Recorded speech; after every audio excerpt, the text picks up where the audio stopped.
Hi, today I'm for XGODY X15 and I'll show you how to edit notification panel shortcuts on this device.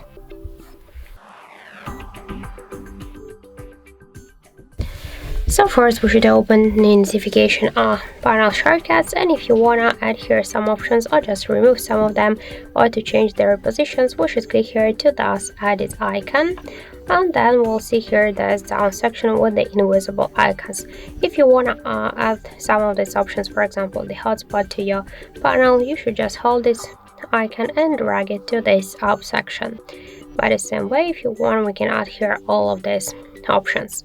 And just to remove some of them, by the same way, we should hold it and drag it here to this down section. Also the same situation, if you wanna just change the positions of the icons, you should just hold it and then just drag it.